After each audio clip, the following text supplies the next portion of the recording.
Hello बच्चों, आपका हमारे चैनल हिंदी वाणी में स्वागत है। आज हम पढ़ेंगे कक्षा 7वीं की पाठ्य पुस्तक वसंत भाग 2 का 14वां पाठ। इस पाठ का नाम है खान पान की बदलती तस्वीर और इस पाठ के लेखक प्रयाग शुक्ल जी हैं। आइए हम पाठ पढ़ते हैं। जैसा कि नाम से ही हमें समझ में आता है, खान पान की बदलती तस्वीर यानी यह पाठ खान पान से जुड़ी हुई सभी चीज़ों से संबंधित है।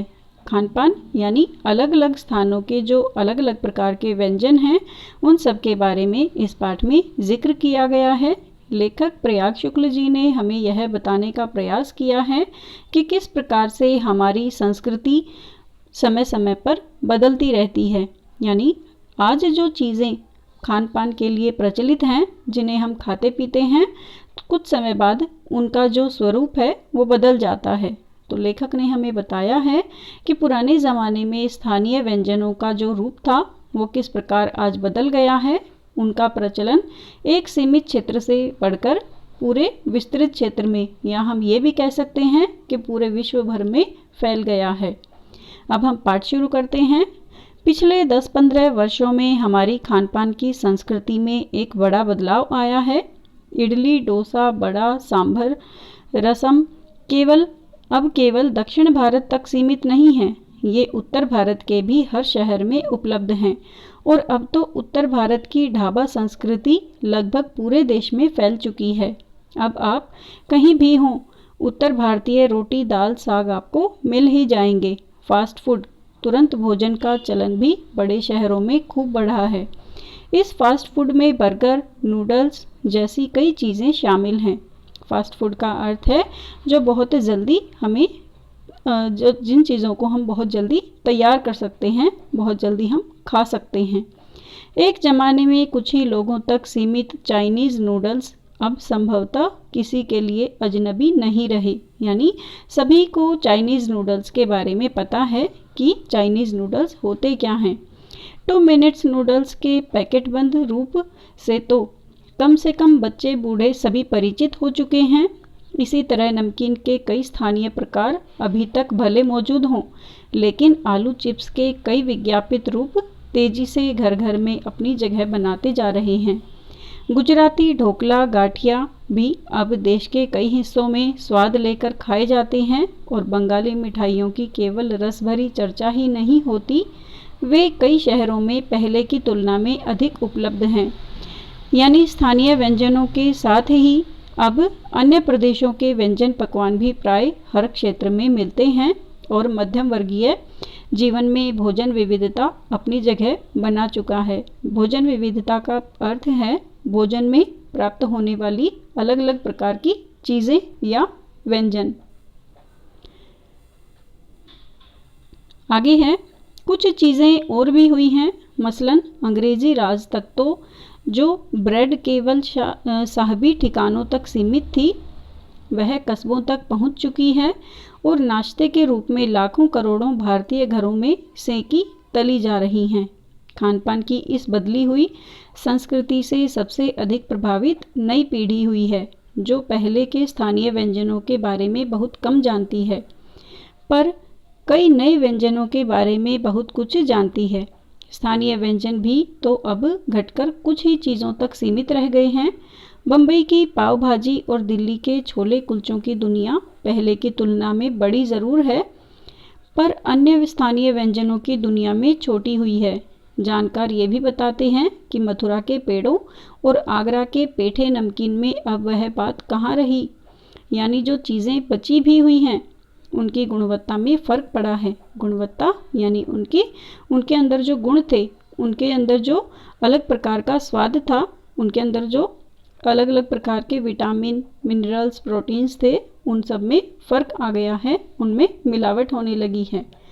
फिर मौसम और ऋतुओं के अनुसार फलों, खाद्यान्नों से जो व्यंजन और पकवान बना करते थे, उन्हें बनाने की फुर्सत भी अब कितने लोगों को रह गई है।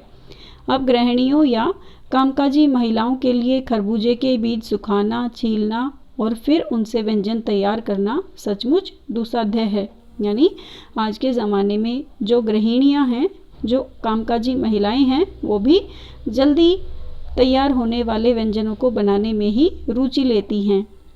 यानी हम पाते हैं कि एक ओर तो स्थानीय व्यंजनों में कमी आई है, दूसरी ओर वे ही देसी विदेशी व्यंजन अपनाए जा रहे हैं जिन्हें बनाने पकाने में सुविधा हो। यानी केवल वही स्थानीय व्यंजन बनाए जा रहे हैं आजकल जिन्हें बनाने पकाने में कम समय लगे या उनके पास सुविधा की चीज़ें हों। जटिल प्रक्रियाओं वाली चीज़ें तो कभी कभार व्यंजन पुस्तिकाओं के आधार पर तैयार की जाती हैं। अब शहरी जीवन में जो भागम भाग है उसे देखते हुए यह स्थिति स्वाभाविक लगती है।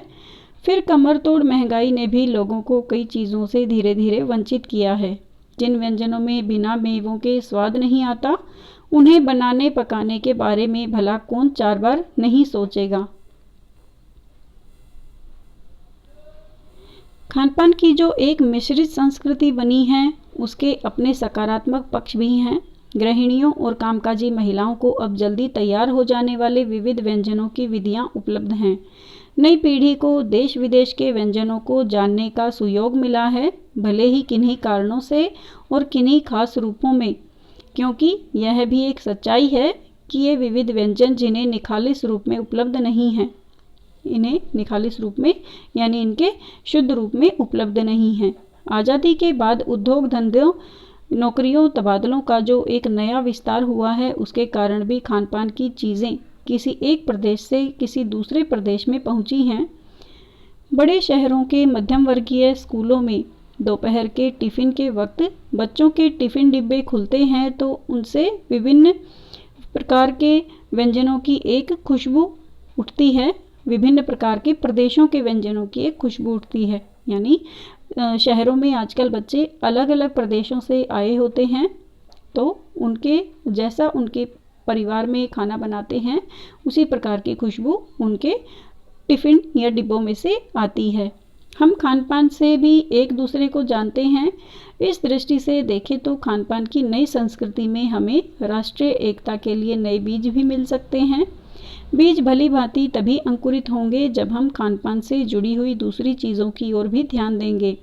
मसलन हम उसी बोली बानी, भाषा भूषा आदि को भी किसी न किसी रूप में ज़्यादा जानेंगे जो किसी खानपान विषय से जुड़ी हुई है। इसी के साथ ध्यान देने की बात यह है कि स्थानीय व्यंजनों का पुनरुद्धार भी ज़रूरी है जिन्हें अब एथनिक कहकर पुकारने का चलन बढ़ा है। ऐसे स्थानीय व्यंजन केवल 5 सितारा होटलों के प्रचारार्थ नहीं छोड़ दिए जाने चाहिए। 5 सितारा होटलों में वे कभी कभार मिलते रहें पर घरों बाजारों से गायब हो जाएं तो यह एक दुर्भाग्य ही होगा। अच्छी तरह बनाई पकाई गई पूड़ियाँ, कचौड़ियाँ, जलेबियाँ भी अब बाजारों से गायब हो रही हैं। मौसमी सब्जियों से भरे हुए समोसे भी अब कहाँ मिलते हैं। उत्तर भारत में उपलब्ध व्यंजनों की भी दुर्गति हो रही है। अचरज नहीं कि पहले उत्तर भारत में जो चीज़ें गली मोहल्लों की दुकानों में आम हुआ करती थी उन्हें अब खास दुकानों में तलाशा जाता है। यह भी एक कड़वा सच है कि कई स्थानीय व्यंजनों को हमने तथाकथित आधुनिकता के चलते छोड़ दिया है और पश्चिम की नकल में बहुत सी ऐसी चीज़ें अपना ली हैं जो स्वाद, स्वास्थ्य और सरसता के मामले में हमारे अनुकूल नहीं हैं।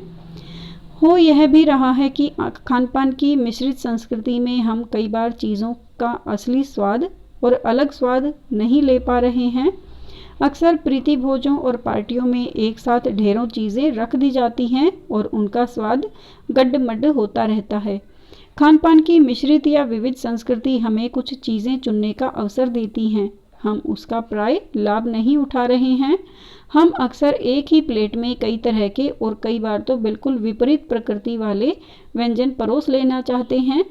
इसलिए खानपान की जो मिश्रित विविध संस्कृति बनी है और लग यही रहा है कि यही और अधिक विकसित होने वाली है, उसे तरह तरह से जांचते रहना ज़रूरी है। उम्मीद है बच्चों आपको यह पाठ समझ में आ गया होगा। अगले भाग में हम इस पाठ से लिए गए अभ्यास के प्रश्नोत्तर पढ़ेंगे। धन्यवाद।